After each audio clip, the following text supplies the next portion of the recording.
Good evening. Welcome to this cold Monday in January. It's the second of the Samsara Nirvana. Steve, I think, might have mentioned that she's not going to be here today, so Robbie is here. He's going to fill in for her. And my name's Erin, if I haven't met you. I am the assistant for all the different teachers. So if you have any questions, is anybody here for the first time? No. Okay. So guys know there's handouts and all that kind of stuff. If you need help with things like that, I can help. That's it. So Robbie's here. When he walks in, we'll start. Thanks.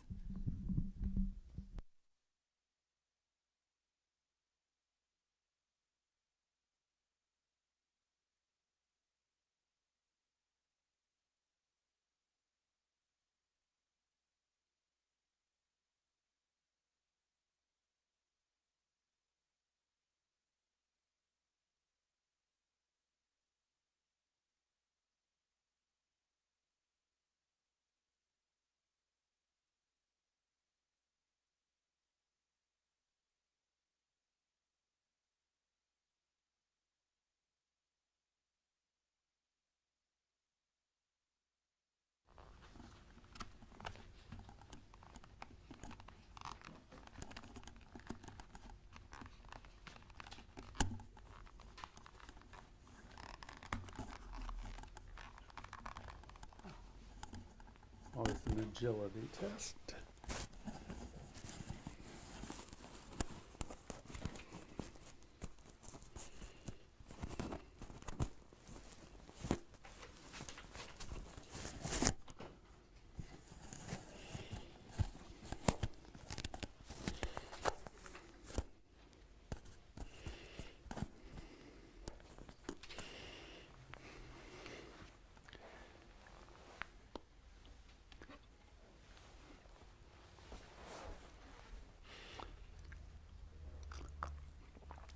Testing. Okay. Good evening, everyone. I'm Robbie Watkins. I am filling in for Stephanie Smith, who is leading this module of Discovering Buddhism on Samsara Nirvana. And there are how many weeks altogether? 5 weeks. Okay, this is the second of 5 weeks. How many people were here last week? Okay, so most people. Okay, if you weren't, that's no problem at all. And we'll begin with our prayers and meditation. But first, let's do 3 prostrations. If you want to, you don't have to do them, but showing respect for the teachers and the lineage that we're practicing in. We can just do 3 simple prostrations.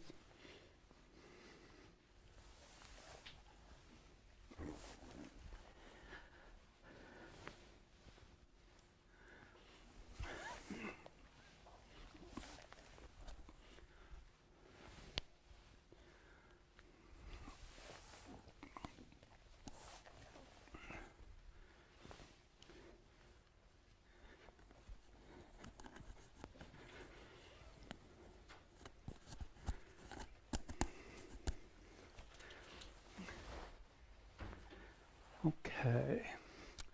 See, did Stephanie do any of the prayers last week? Do you remember? No. Okay. She was having Donna lead them, yeah. Okay, Donna led them, okay. Yeah, let's, right. Okay, so, which page are they on in here? I can never remember. 30. This is one of the ones that has stuff pasted in. Yeah. Okay. Yeah. Yeah, page 34. We'll begin with taking refuge and generating bodhicitta. We'll read that together 3 times in English.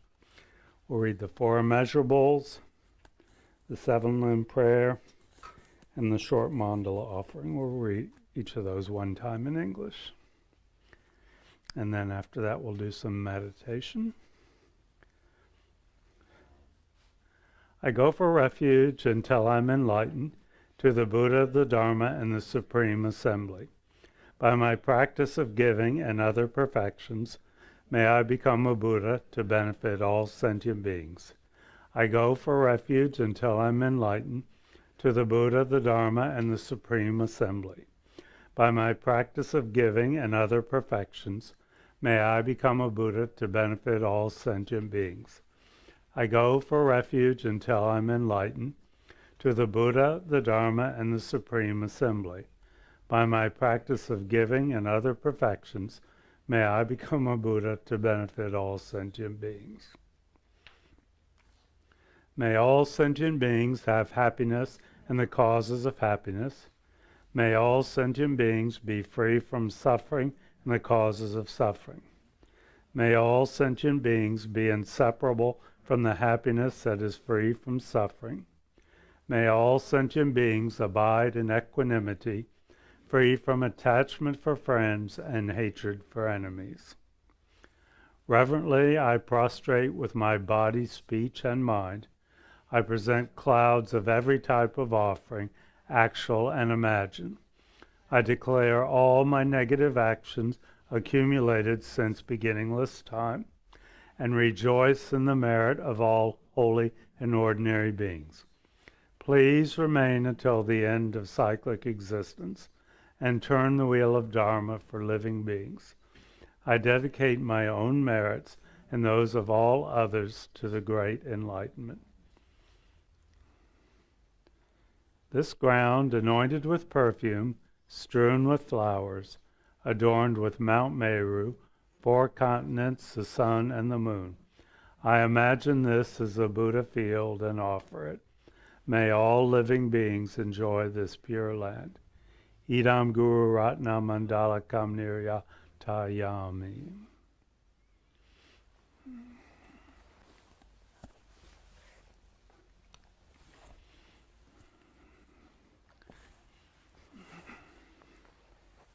Okay, now we'll begin with some meditation. And this will be a simple breathing meditation tonight with a motivation at the beginning and dedication at the end. And we begin by checking our posture.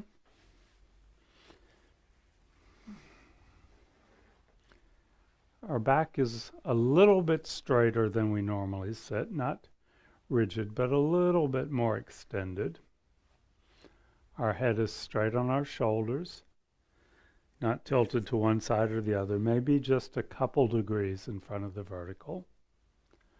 Our eyes are either just slightly open, so that a little bit of light comes in without being able to distinguish specific objects, or either lightly closed. Our mouth is also lightly closed, not clenched. Our jaw is not tight. Instead, if we put our tongue on the back of the gum above our upper teeth, that keeps us from drooling during our meditation, which is considered not cool. Our shoulders are relaxed and down and a little bit open, so our chest is open. So it's said to be almost a regal posture. Our upper arms are away from the sides of our torso so that we're not building up heat in that area. And our hands are slightly below the level of our navel, right on left, with thumbs touching. If you're sitting in a chair, don't lean back in the chair, but keep the upright posture, your feet flat on the floor, and it's fine to put a cushion under your feet if that works better for you. If you're sitting on a cushion, sit a little bit to the front of the cushion, on the front third, so that you're not leaning back, but your pelvis is opened up. And your legs are in any position that you can find that's comfortable. Cross-legged to full lotus, anywhere in that variation is fine. The point of the posture is not to torture yourself or make yourself uncomfortable. The point is to establish a nice, stable position, a real feel of being weighted to the cushion and to the ground, so that the posture maintains itself during the meditation and you don't have to pay attention to it.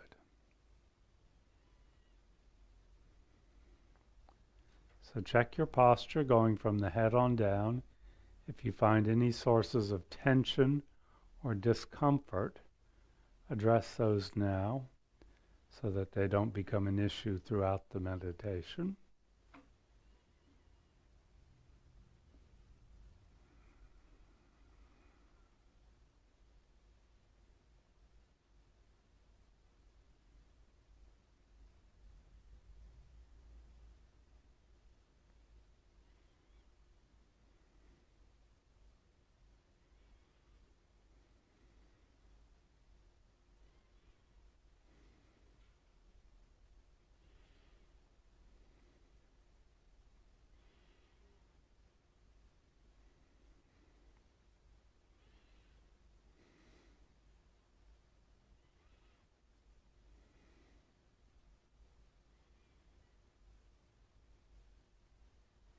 And having established the posture, we now take 3 deep breaths from the abdomen, the stomach expanding on the in-breath so that our diaphragm is pulled down, our lungs are completely filled, and then our stomach contracts towards the spine on the exhalation.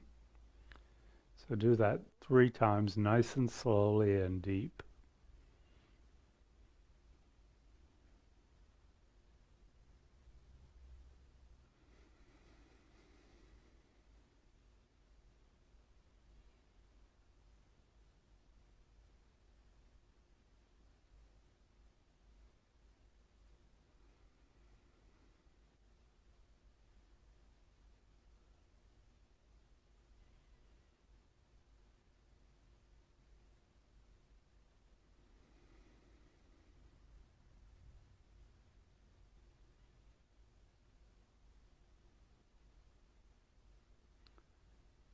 And now we allow our breathing to return to its normal pattern.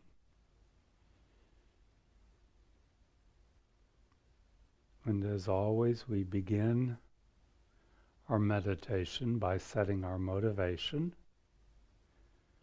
our reason for being here and doing this practice.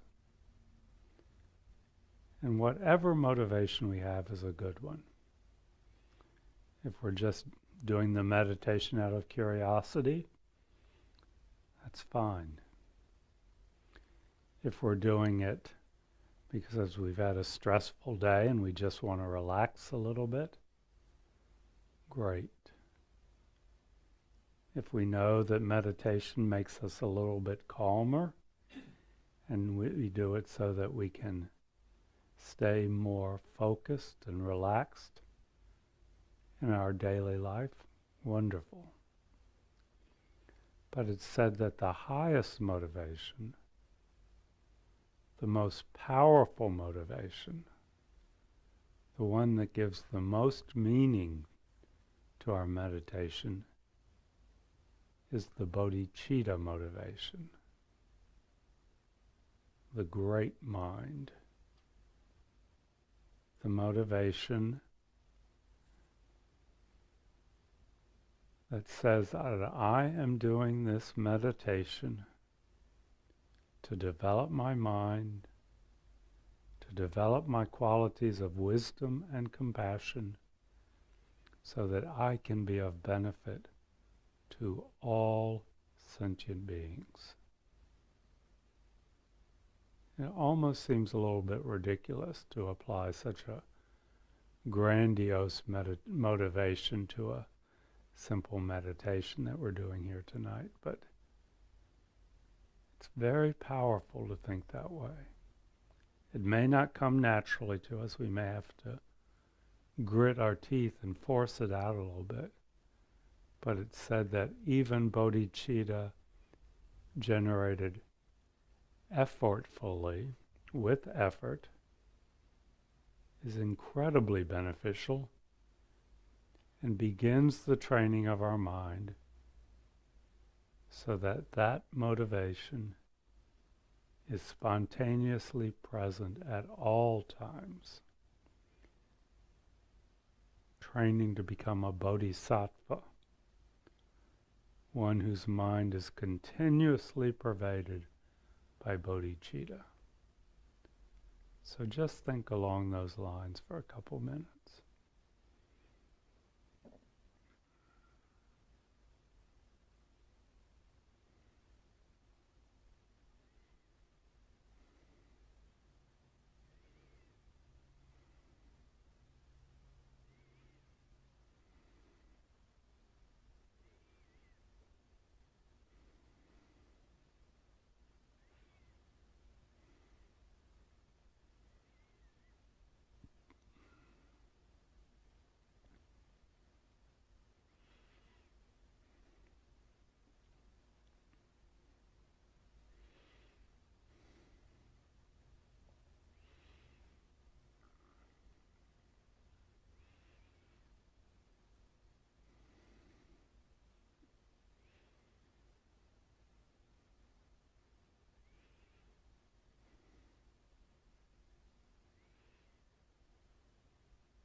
So having set our motivation, we now begin the actual meditation process.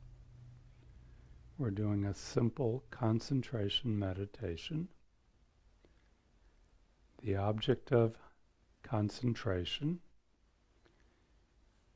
is the physical sensation of breath moving in and out through our nostrils. In-breath and out-breath.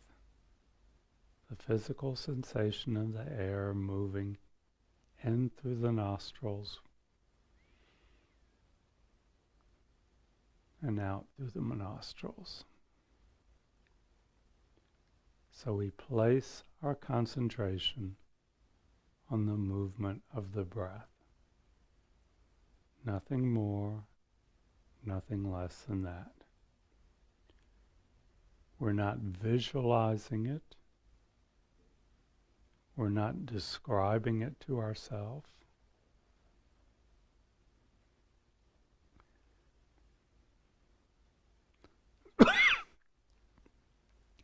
We're not even counting the breath.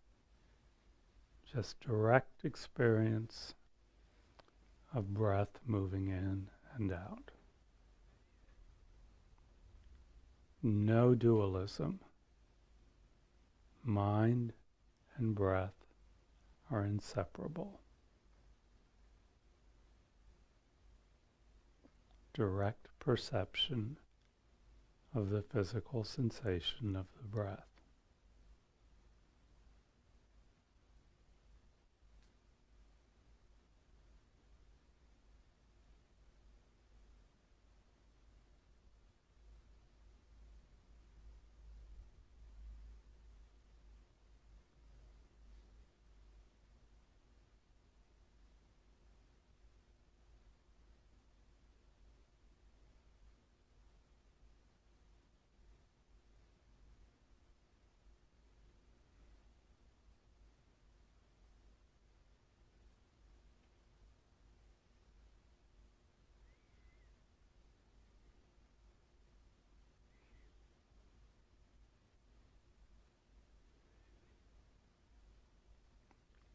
And whenever we notice, as inevitably will happen, that our mind has wandered off the breath to something else, to a different physical sensation, to a sound, to a memory, to a plan, to an emotion, we just set that aside and come back to the breath over and over and over again.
And now we'll end our meditation by doing a dedication.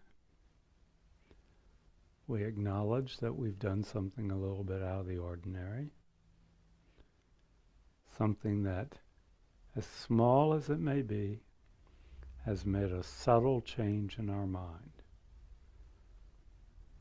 We've learned a little bit about how our mind works and how to concentrate, and that's a virtuous activity. And may we think that the imprint that that has made on our mind, on our continuum of conscious, may it not be lost, or may it not disappear, but may it ripen in the future in a way to benefit all sentient beings.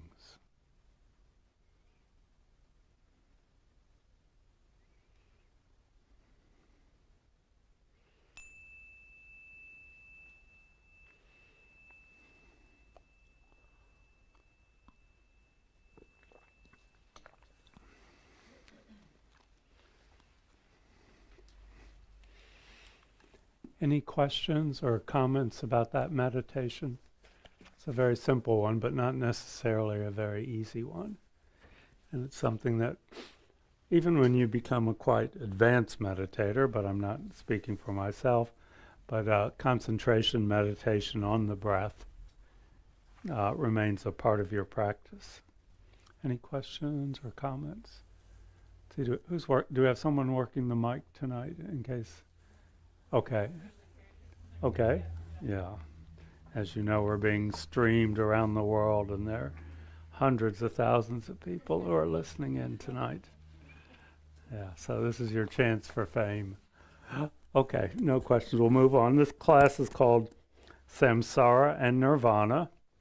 And I apologize if I'm repeating some of what Stephanie said, but I just want to make sure we're dealing with the same terms appropriately. Does anybody know what the definition of samsara is?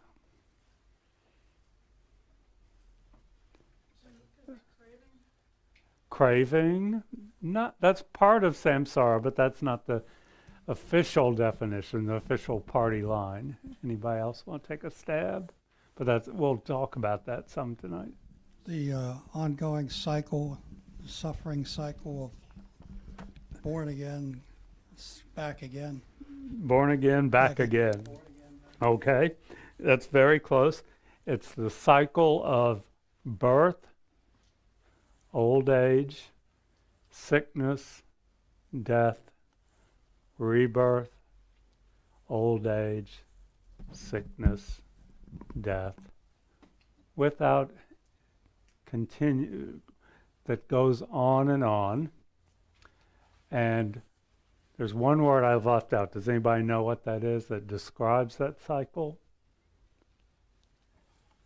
Do we choose our rebirths? So it's the forced, okay? The forced cycle of being born, getting old, sick, dying, being reborn, getting old, sick, dying, reborn. And it's motivated by craving.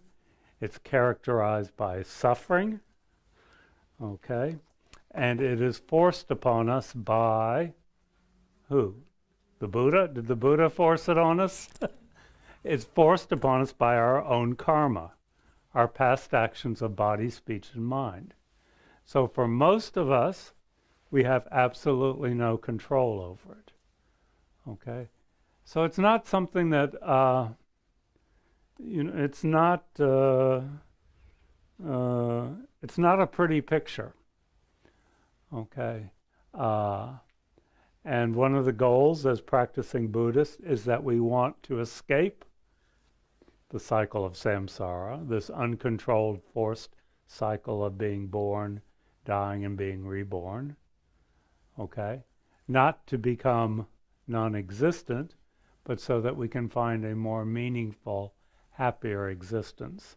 And the Buddha said that is possible to each one of us as a sentient being, as a human being, we can escape the cycle of samsara, which doesn't mean that we no longer exist, but means everything is choice, free choice. We're not under the control of karma. So when you really understand what samsara is, it's not a real attractive name for an expensive French perfume. Samsara is something we want to escape, not something we want to go to Neiman Marcus and buy. But I guess it was considered glamorous at one point.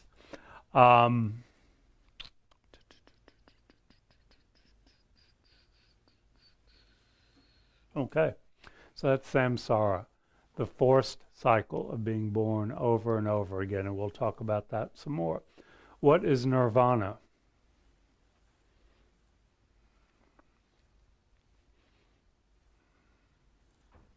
Anybody want to take a stab at that? Okay. Escape from samsara. Yeah, it's personal liberation from samsara, okay, from suffering. It means you yourself have freed yourself from the cycle of samsara. So that's nirvana, which is not the same thing as enlightenment, okay? They're different concepts. In the Buddhism of Southern Asia, the Hinayana tradition, samsara is one aspires to samsara. Okay, personal liberation from suffering, from samsara. One aspires to nirvana, excuse me. In the Mahayana tradition, which is Tibetan Buddhism as we practice it here, Zen Buddhism, Chinese Buddhism, the goal, the aspiration is complete enlightenment, which means to completely develop your qualities of wisdom and compassion. So in the Mahayana tradition, nirvana is kind of a way station on the way to enlightenment. You get to nirvana, but you realize all other beings are still suffering, so you want to become a Buddha who can help lead them out of their suffering.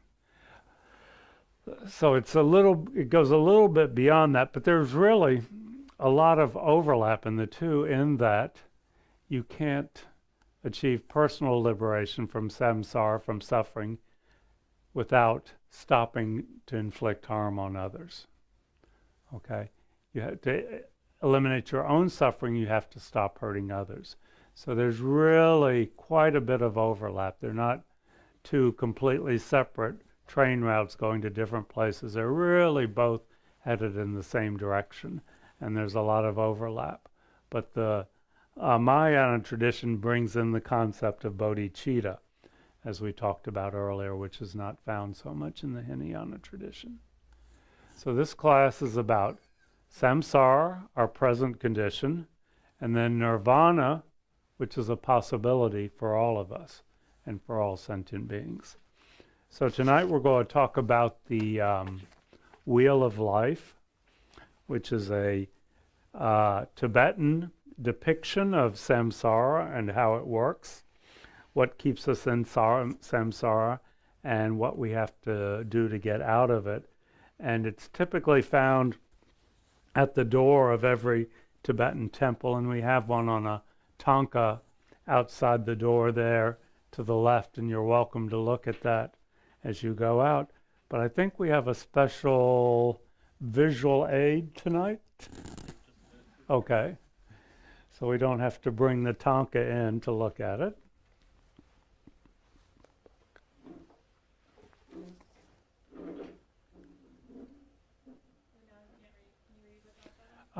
Yeah, that's okay.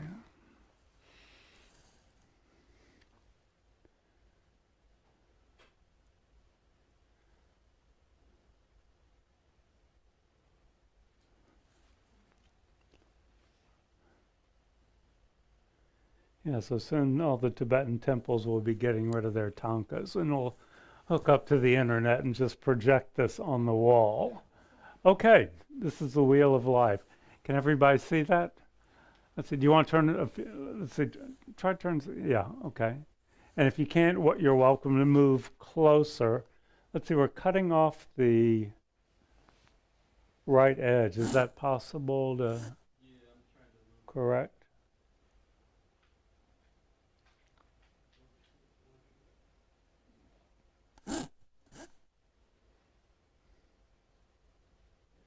Yeah, perfect. Okay. Is So- there a pointer of any kind, do you think? We don't usually use one. Yeah, I don't know if there is. Okay. Let me just, yeah, they're all a little bit different. Okay. So let me just get familiar with this one a little bit. Okay. Okay, so yeah, it may not be enough detail that you can see at all where you are. Oh, yeah, it's perfect. Yeah. Okay. This is the wheel of life. Yeah. And let's see, we'll just start with who's this guy with the teeth? Anybody have any idea? He's hmm? Well, sometimes people say he's the Lord of Death, but really he's the Lord of impermanence. The fact that impermanence and emptiness, the fact that every experience is impermanent, is changing, and is lacking inherent existence, which is not the subject of this class, but he's rather fierce looking. His hands are here. His feet are here. He needs a good pedicure and a good manicure, it looks like. But he is holding the wheel of life. He is grasping the wheel of life. And up here, we have a Buddha figure who is pointing to the moon. Anybody know what the moon represents? Actually represents nirvana and enlightenment, okay? So the Buddha is saying achieving nirvana and enlightenment is a possibility, okay? And then here we have one of the bodhisattvas. Yeah, this is Avalokiteshvara. That's the same image that we have Avalokiteshvara or Chenrezig. They're different versions of that. This is thousand-armed Chenrezig. But that's the compassionate aspect of enlightenment. Okay? So we have the Buddha pointing towards nirvana enlightenment, and then we have compassion over here. We have the God of emptiness and impermanence who's holding all life, all the in the desire realm, which is the realm we live in. He's holding that within his grasp. So this is a wheel, and right here at the center, where the axle would be, what really turns the wheel. Does anybody know what actually don't click on this, because I'm going to quiz people on this, okay? I don't want to give away the answers. Okay? Anybody know what we have in the center? Anger, aversion, and ignorance. And why are they at the center of the wheel of life? Yeah, it drives the wheel. They're the three root afflictions, and they're what cause us to create negative karma that creates us in samsara. So these are the basic problems. And how are they represented? Does anybody know? There's a pig, a rooster, and a snake. Okay? The snake represents aversion or anger, the wish to harm others. The rooster represents attachment, grasping, craving, as you mentioned earlier. And the pig represents ignorance, which doesn't mean not being an intellectual, but means not understanding the nature of reality. And Geshe Gelik, a couple Sunday mornings ago, told us that to be really correct, which this one isn't, the snake and the rooster should be coming out of the mouth of the pig, because ignorance of the three is the ultimate delusion, the ultimate force that causes us to create negative karma and keeps us in samsara. So that's really the axle of this wheel that causes it to keep turning. Then, let's see. Okay, on this side, and what's blue depicted in blue here, you have human beings who are going down. It looks like in this depiction, because there's a lot of variation, they're actually being pulled down by a rope. So this is this is a depiction of negative karma that pulls us down into lower rebirths. And we'll talk about what that means.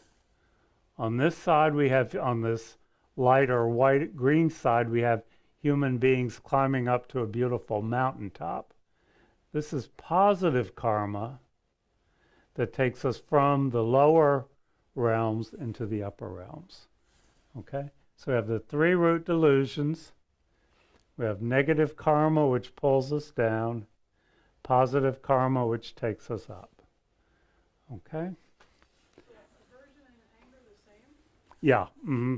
Yeah, those words, sometimes those words are used.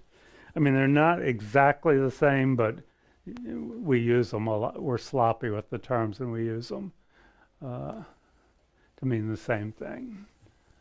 Okay? So, three root afflictions cause us to create karma, which moves us throughout the 6 realms of rebirth. Okay, as sentient beings who live in the desire realm, it's said that there's 6 types of rebirths that we can take. 2 of which are visible to us, 4 of which are not visible to us. 3 of them are considered upper or higher rebirths. 3 are considered lower rebirths. Okay. The higher rebirth, the one we're most familiar with, is the human realm. Okay, that's where we all are, I think. Okay, the human realm. The highest possible rebirth is considered the God realm. This is the God realm here, which is a realm of complete pleasure. Okay, there's very little suffering there. Okay, and then over here we have what's below the God realm, what's called the demigod realm, where it's nice, but it's not quite as good as the God realm next door. And they're always looking at the fence at the God realm and they're being a little bit envious. Say, I really, I've got it good, but I want what they have too. Okay, so those are the 3 upper rebirths, and we'll talk about why they're labeled upper or higher rebirths. Okay, then there are, let's see, there are 3 lower rebirths. This is one we're quite familiar with, the animal realm. Okay, this is the, let's see, this is the hungry ghost realm. Okay, which is characterized by need, not having enough. They're depicted as having big bellies, like starving children, and it's characterized by not having enough of the basic necessities for life. And this is the hell realm, which is characterized by great physical and mental suffering. Okay, so it's said that these all exist. With our limited consciousness, we're only aware, most of us are only aware of the human and the animal realms, but the others do exist. And when we die, based on our karma, we can be reborn into any one of these 6 realms. Okay? If positive karma ripens at the time of our death, what's considering our throwing karma, it's going to throw us into one of the 3 upper realms. If negative karma ripens, it's going to throw us into one of the lower realms. Positive karma is the result of actions motivated by non-attachment, non-hatred, and non-ignorance. Negative karma results from actions motivated by aversion, attachment, and ignorance. Okay?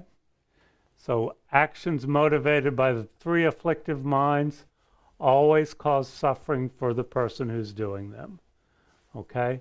Actions motivated by the absence of them, non-attachment, non-aversion, non-ignorance, result in non-suffering. So our consciousness, which is without beginning and without end, has been in each of these realms countless times in the past. We've had countless previous rebirths, and we're moving continuously through these different realms as we exist in samsara, going up, going down, going up, going down. And it's said that we spend a lot more time down here than we have up here. Okay? So why do we call these upper or higher rebirths and these lower rebirths? Is it because these people are inherently better or have more potential? Anybody know why we make that distinction? They have access to the Dharma. Yes, that's close.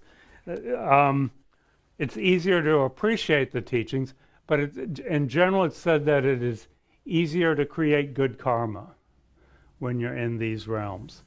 If you're born in the animal realm, and we're not talking about little frou-frou who's born with a bow in his hair and lives on a cushion and eats nothing but filet mignon all day long. We're talking about animals in the wild. Their main concern is, according to the way the Buddha described, not to get eaten by something else. Just basic survival. Okay? They really don't have a lot of time to think about benefiting others. Now, this is not to say your cat or dog is not creating good karma, but most animals, which includes insects and everything, are not creating a lot of positive karma. Okay? If you're in the hungry ghost realm, you just are obsessed with the idea of getting enough to exist on.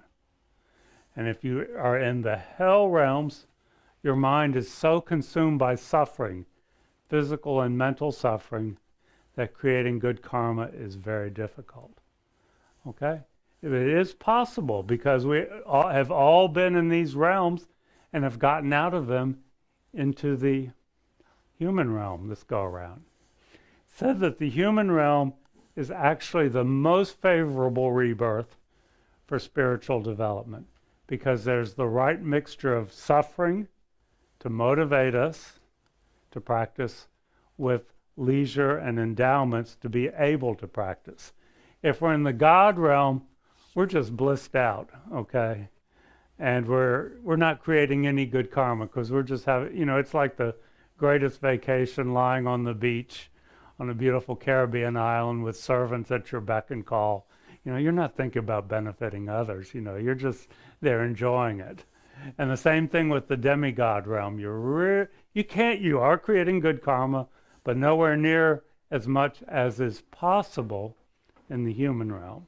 Okay, so we may not use it, but the human realm is actually the best place to be reborn for spiritual growth and spiritual practice. Okay, so these upper rebirths, all three of them are extremely rare. Like I say, we've spent much more time down here, and somehow over countless eons, we've managed to create enough good karma to be reborn in this realm. So the message is don't waste this opportunity. It's incredibly precious. And there's the analogy that many people know of a blind turtle that's swimming around on the ocean floor. And there's a golden yolk or inner tube that's floating at random on the surfaces of all the world's ocean. And every 100 years, the turtle comes up for a breath of air. And it said a human rebirth, such as we have, is as rare as the chance that that turtle will put its head through that inner tube when it comes up, once in 100 years. Okay? Or I guess you could use the analogy of 10 monkeys and 10 typewriters Eventually they'll type out Shakespeare, but it's rare, okay?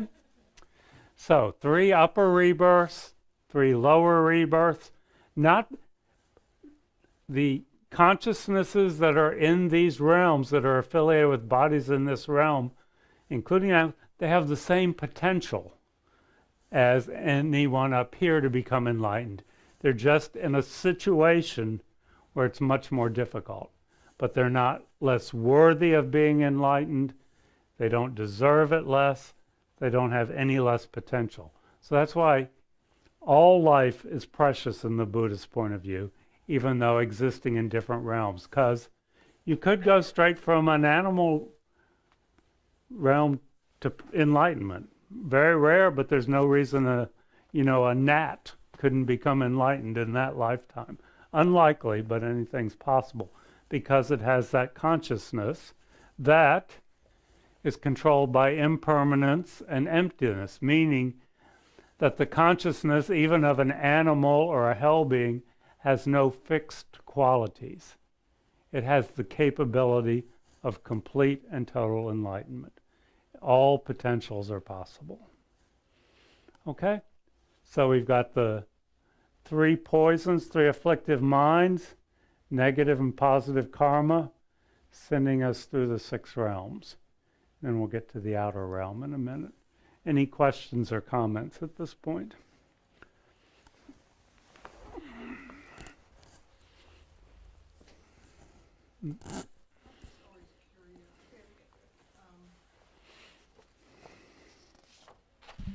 That people that are on our planet now that are suffering, even though they're humans, they seem to be in the hell realms, and I guess technically they're not. Yeah, they're not, okay, but they are getting some experience of it, okay?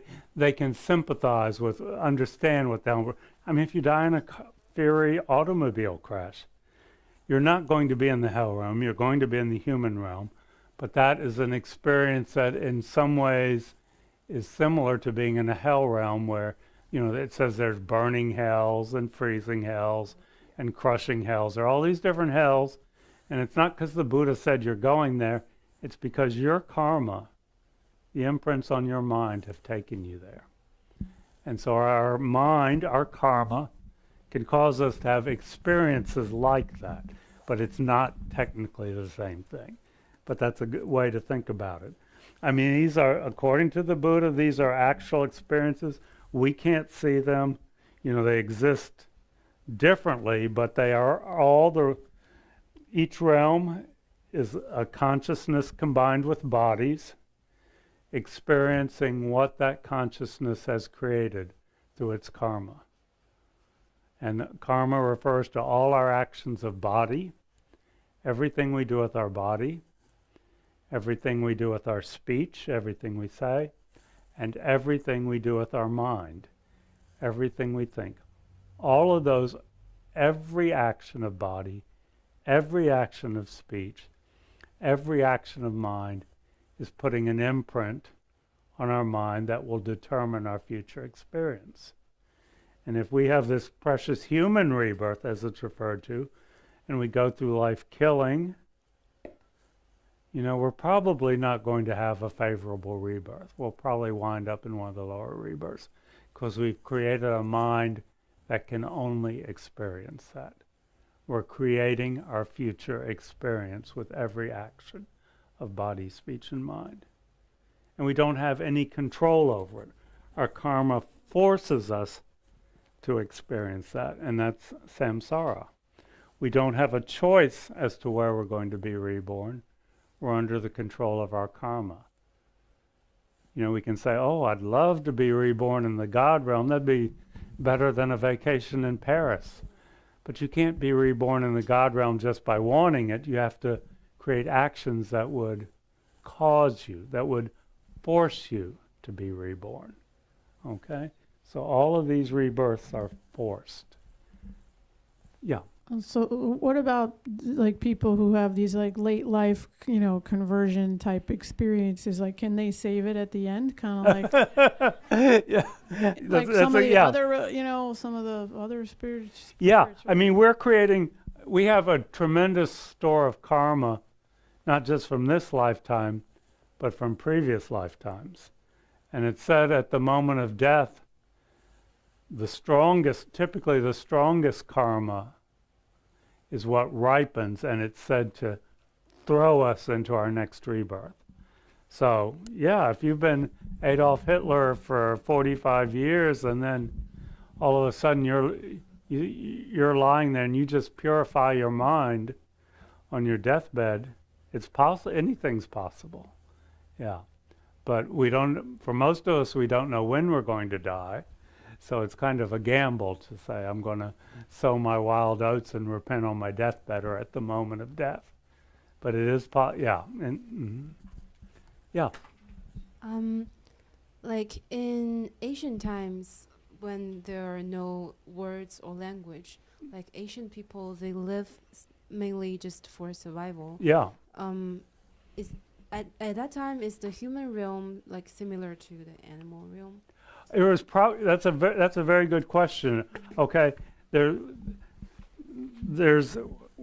were humans, but they didn't necessarily have what's referred to as a precious human rebirth.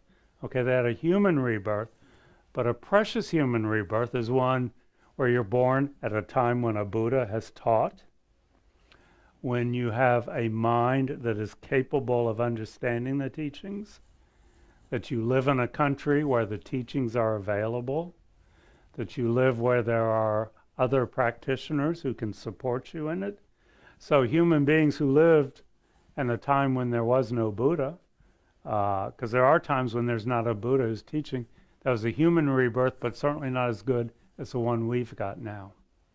Okay, so again, creating good karma was possible, but much more difficult. It was more like being an animal, even though you had a human body.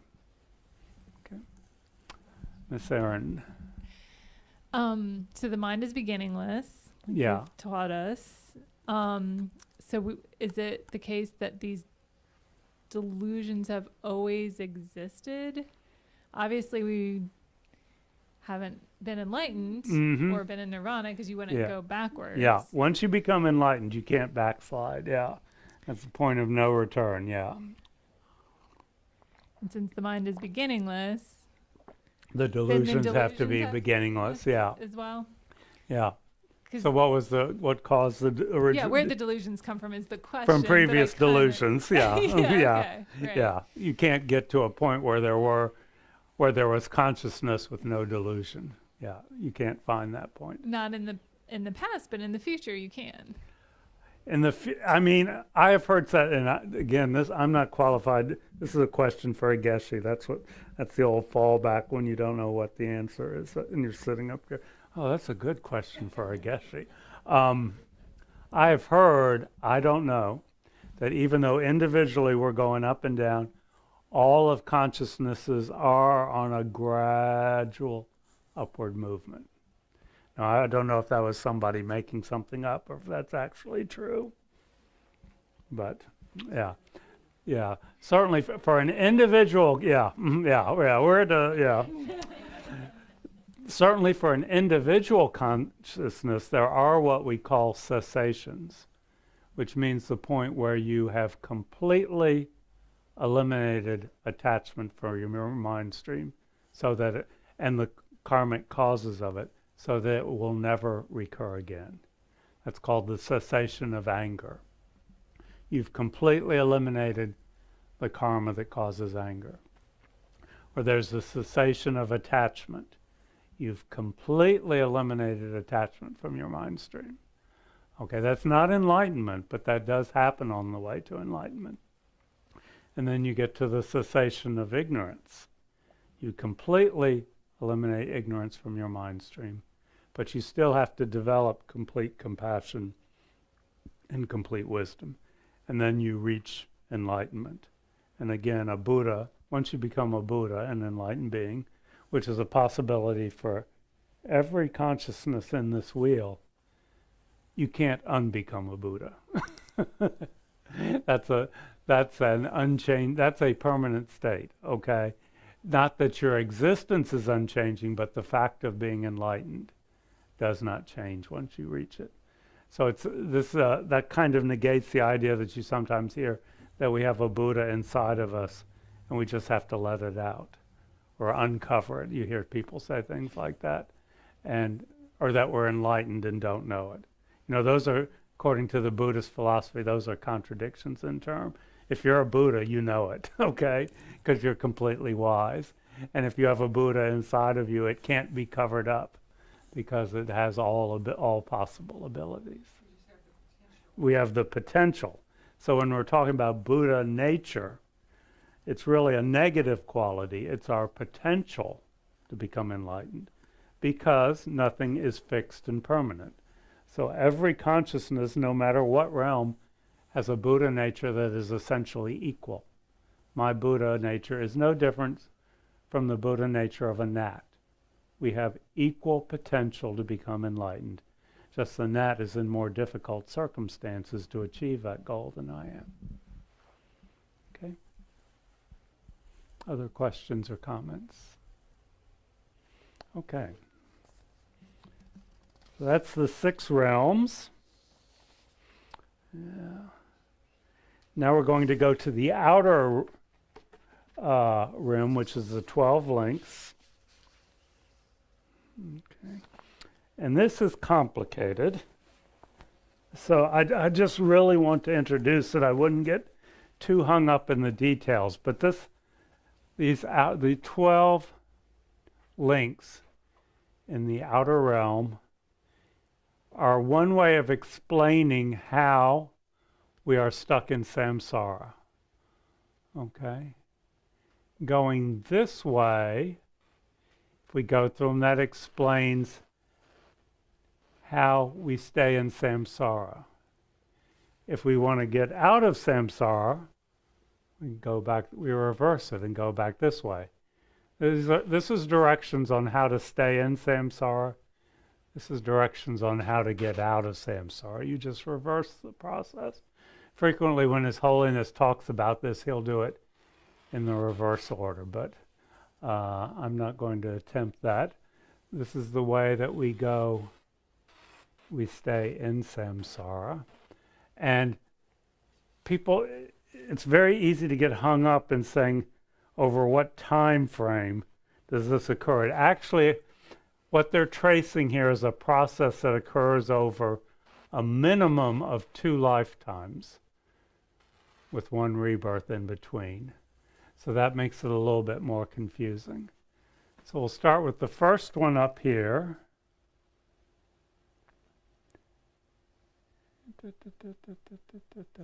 And the way it's depicted here, I think, again, this detail is not real clear. This is a blind person. Why don't you go ahead and click on these? That'll help. Yeah. See, ignorance, spiritual blindness, not knowing, illustrated by an old and sightless man with a stick, unable to find his way. So we're starting with ignorance here, which means not seeing reality as it is. Okay, being deluded, seeing. It's saying, you know, it's like we're hallucinating continuously. We're seeing things that are not there, and we aren't seeing what's there. So that's ignorance. That's the blind man. Next one is a potter who's creating pots on a wheel, and that's us creating karma. Okay, creating negative and positive karma primarily as a result of ignorance. Okay, so ignorance leads to the creation of karma. If we were not ignorant, okay, and this is getting way down the path, if we were enlightened, if we were completely wise, we wouldn't be creating any karma. Okay. A Buddha does not create karma. A Buddha just lives in a state of complete compassion and wisdom where everything is an act of will, is voluntary. Okay? Karma is, for those of us who are not in the state of Buddha, is like gravity. It's the law of the universe, that actions of body, speech, and mind determine our future experience. Okay, so ignorance, karma. Third one is, this is a monkey in a tree, and he's jumping from branch to branch. And this is a depiction of our mind under the influence of karma. When we do a meditation, we know we can't stay on one object. It's like a monkey moving around. It's referred to as monkey mind. We can't keep it concentrated. And it's just jumping from one shiny object to the next. Okay, this is a mind that's under the influence of karma, created by ignorance, the monkey mind. And the fourth one, this is this is two people in a boat. Okay, this represents the union of body and consciousness, which is the way we exist. Body and mind, okay, come together temporarily. The way these people are together, two people are temporarily in this boat for an experience, an impermanent experience that we label Robbie or Aaron or whatever, but at some point the two people will get out of the boat and separate. So our body and mind will also separate. And next one. Okay, this is a house with 5 windows and a door. This symbolizes the various way our senses. The Buddha's, we have 5 windows and a door. We have the 5 senses, 5 senses, and then also what they refer to as the sense of consciousness. Okay, so they're the typical 5 senses that we identify in the West, and the sense of consciousness, which is how we interact with the world around us, how we experience the world around us. So this is symbolized by a house with 5 windows and a door. Okay, again, this is all the result of the karma, the pots that we've cast back here. Next one.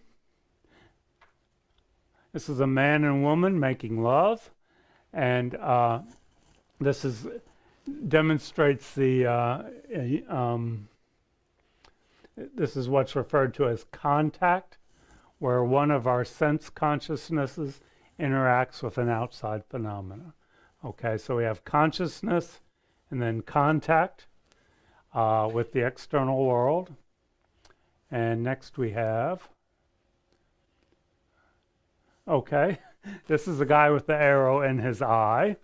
Okay, this is whatever we come in contact with through any of our senses, there's immediately a feeling that arises of pleasant, unpleasant, or indifferent.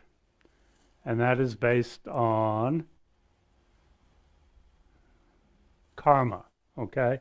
When I see this color red, I instinctively like it, okay? It's not that I sit and think about, but there's an immediate experience of pleasure that arises. That's based on my past karma. When I smell scrambled eggs, which is something I hate, there's immediately an unpleasant feeling that arises. I mean, it's not like I sit down and think about it and decide. It's determined by past karma. So everything that we come in contact with, we either say basically, I like it, I don't like it, I don't care about it. I mean, it's really infantile. But that is how we interact with the world, if we're honest with ourselves. And these feelings arise without thinking, completely as the result of karma. Okay? So that's symbolized by the guy with this arrow in the eye. He's not going to sit there and think, do I like this or do I not like this, or do I really not care? Okay? The unpleasant feeling arises immediately. Okay, next we have, okay, this is a woman offering a man a drink, okay, which this is, this would be depicting attachment, okay, or aversion, okay. We have this immediate feeling of I like, I don't care, and then following on that, not immediately, but if it's something pleasant, we start to think, oh, I'd like some more of that. How do I get more? Maybe I can steal some from that person over there. Or I don't want it at all. I'll push it away. I'll force it on that person. So this is attachment and aversion, okay, that arise. These feelings arise immediately. I like, I don't care. Then on top of them comes attachment and aversion, which is all that elaboration we put onto those instinctive feelings. Next. Then we have longing or craving. This is a man plucking fruit from a tree. Again, this is just an elaboration on the previous one. We want more and more of the pleasurable experiences. We want less and less of the unpleasurable experiences. So this is attachment and aversion going into craving for or craving to not have, a more extreme form. Okay? And then we have, this is a beautiful bride. This is the creation, this is the next lifetime, okay? This is creating a new life, carrying these aversions and these cravings forward into the new life. Okay, so we're in another lifetime now. And then we have, okay, this is followed by birth, okay? This is a woman giving birth. So this is the union of body and consciousness, the egg and the sperm coming together for the body and the consciousness joining them. That's the procreation. And here's the actual rebirth, being reborn into in the next life. And then we have old age and death. So this being reborn always leads to old age and death. Okay, so this is the next lifetime. So ignorance is the root cause, motivates this entire cycle, old age and death, and then we go through it again and again and again. So if we don't want to experience old age, death, rebirth in samsara, ultimately we have to eliminate ignorance. Okay? But we can trace that back. Okay, so we want to get out of samsara, we don't want to have forced rebirth. If we don't want to have forced rebirth, we don't want to have to be procreated out of aversion and out of craving and grasping. So that means we have to eliminate attachment, which means we have to eliminate these feelings that arise instinctively and so on back. So ultimately, to get out of samsara, we have to eliminate ignorance. Okay? This is what causes it going forward. This is how to get out of samsara, which doesn't mean a state of non-existence, but to get out of this forced, uncontrolled cycle. So the ultimate cause, if we get rid of ignorance, the whole wheel collapses. But for most of us, that's not possible. This is a trick. This is a hard question. I don't know if anybody will know the answer to this. Where, for most of us who are living human lives, and where we are in a spiritual path, where can spiritual practice occur? If we can't eliminate ignorance, where on this cycle could we make a difference? Anybody have an idea? Between 11 and 12. Let's see. Between rebirth, getting old and sick? I don't think most of us have the ability to interrupt there, okay, yet. Where do you see a possibility to? It's right, it's said to be right here, okay? Between these two. The blind man with the arrow in the eye. Feelings of pleasant, unpleasant, I don't like, are going to arise. We can't control that, okay? But building on them to the attachment and aversion, okay? Realizing by sitting in meditation, developing some mindfulness, okay, I like that, but I don't have to follow that. I don't have to build on that. I don't have to project onto that liking, this is Rabina and her chocolate cake, more than is actually there. It's a chocolate cake, I like it, but it is not the cause of my happiness. Don't attach that. And if it's something we don't like, say, okay, I don't like it, but I'm not going to create negative karma by trying to push it away, by trying to harm that person, by returning negativity to them.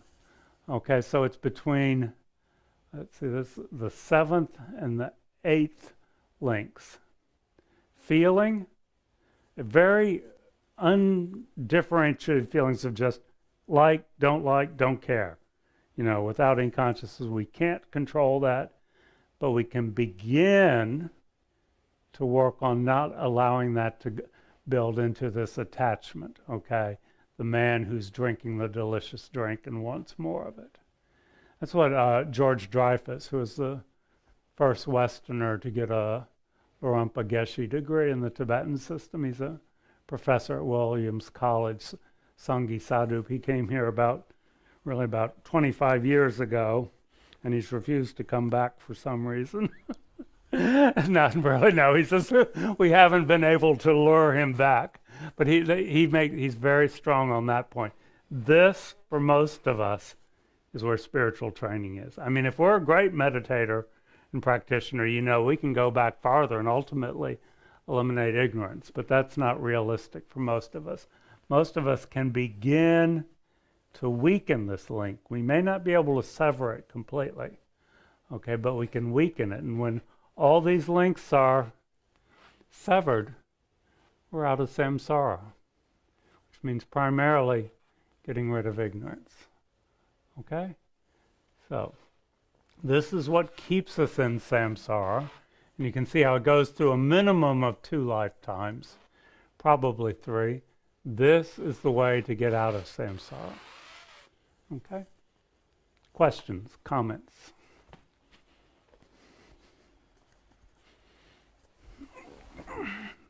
Oh, I talked for a long time. Yeah. Mm-hmm. I don't understand the union of body and mind, that part. Can you explain again? Let's see, the 2 people in the boat. Is this the one? Yeah. According to the Buddha, me, Robbie Watkins, I'm a body and a mind that have come together temporarily and then will ultimately separate. It's not a permanent phenomena.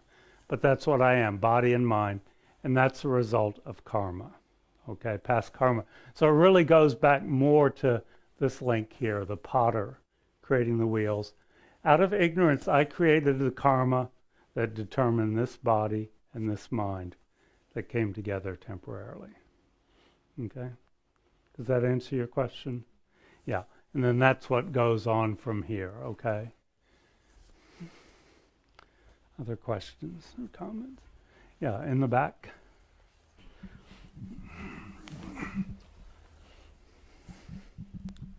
When you say the will begins with ignorance, that's the root of suffering, what is it an ignorance of? Ignorance of the nature of reality.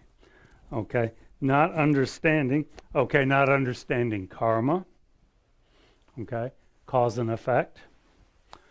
Not understanding impermanence, that everything is changing. And ultimately, this gets into a whole nother class, not understanding the way things exist. We mistakenly think that things have an inherent solid existence. And this may just be a lot of words that mean nothing to you, but I'll give you the party line. That's a delusion. That's a mistake. That's the ultimate ignorance, thinking that. The opposite of wisdom, is seeing that everything is impermanent and what we're said to be empty of inherent existence. In that everything is dependent upon its parts. I mean, we always go back to the cup. This cup exists in dependence upon parts, upon cause and effect, which means someone made the cup, someone brought it to Kadampa Center. It has a history, this cup that we're looking at. Without that history, this cup would not exist. Without its parts, this cup would not exist.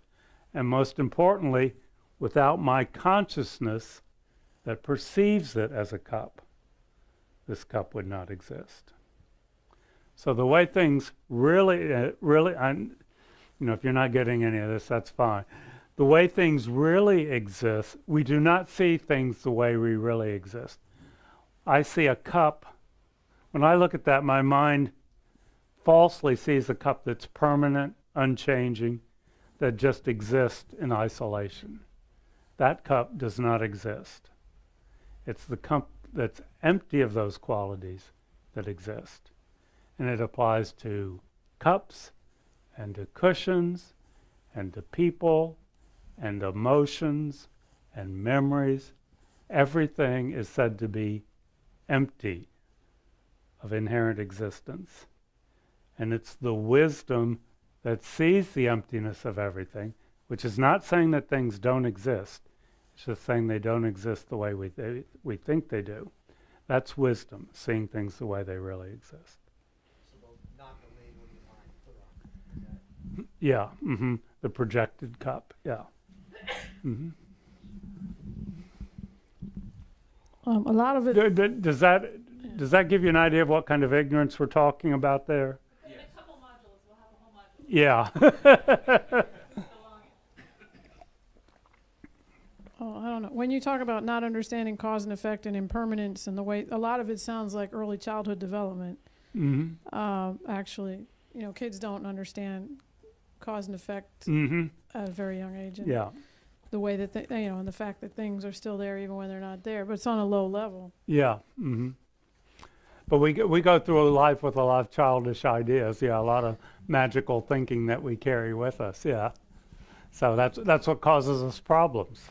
And it said to some degree you approach these concepts intellectually, but then you have a direct experience of them. So you stop all the chatter and all the fancy words and the jargon. But and some people can have the direct experience just through meditation. But for most of us, because we're human beings with this kind of mind, most of us, we approach these concepts first through words, and then ultimately we get to a direct experience where you don't need the words. But it does sound very talky initially, and that the Buddha says that's just by virtue of being a human being. You're chatterboxes. You want to talk about this stuff, so I'll talk to you about it. Yeah. Okay. Any other comments or questions? Okay. Let's see if I think that's everything. Yeah. We talked about the moon, the Buddha. Yeah. Well, do you want to bring in the Four Noble Truths? You mentioned that, how this correlates to the Four Noble Truths. Do you want to say anything about that? No. No. Thank you Okay. for the offer. I will mention that when we're done with our dedication, we have a quick audio to listen to as we're at the end of our annual appeal. Okay. So some people come on Sundays, some people don't. So those of us on Monday nights have been listening to a brief recording of what is talked about on Sunday for the annual appeal. Coming to its end of January, it's over. So I just wanted to let everybody know that after the dedication, we'll listen to that briefly. Okay. And when this is all over, if anyone would like to have a discussion, we hang out in the lobby for a little while afterwards. So yeah. Okay. Yeah. This does correlate with the Four Noble Truths, which most people are familiar with. Life is suffering. There's a cause to suffering. There's an end to suffering. And the end to suffering is through the path. Okay. And that's basically what the Buddha symbolizes up there, the path. He's pointing to enlightenment, says, I can't take you to enlightenment, but I can point you in the direction. That's all a Buddha can do. He can't take us to enlightenment. He can just tell us how he got there, and he can say, try this. Well, I do have a question based on something that you brought up. So this working between 7 and 8 makes a lot of sense, not taking these feelings and making them more and more. What about other practices that we do, like purification or just, trying to develop generosity and patience and things like that? Is that related to 7 and 8, or is that more related? Not really. I mean, this is not the whole Buddhist path. This is just an explanation of what's keeping us in samsara. Okay? So if we want to get out of samsara, if we're sick and tired of this cycle. If we want something better next time, then we can work on the connection between 7 and 8. But this is not a depiction of the whole Buddhist path. Yeah, there's a lot of other stuff that we do. Purification to remove negative karma, and then other practices to develop the positive qualities that we wanted to put into that space. Yeah, okay, but this is strictly about what's keeping us in samsara. Okay. All right, so we'll do our dedication. That'll give us time to listen to the audio. Great. So again, just a simple dedication. Acknowledge that you've done something a little bit out of the unusual, something a little unusual. And may this make a positive imprint on our mind stream that will not be lost, but will ripen in the future in a way to benefit all sentient beings.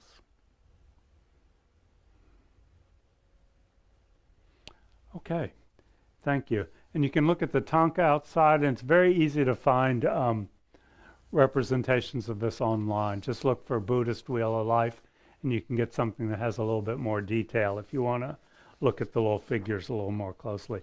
And thank you, Brian, for making that available. I've done this before, and that really makes a difference. No problem. I'm sorry, I just got a question about homework. So the standard line is going to be continue to read what from the PDF of the readings at home, and continue the reading. As far as a meditation, the core ones for this class we haven't learned yet, but I would say every day do a concentration meditation. That way you'll build your concentration, and when you meditate on these other things, you'll be able to focus. So just what Robbie did today. Okay, yeah. Got an audio?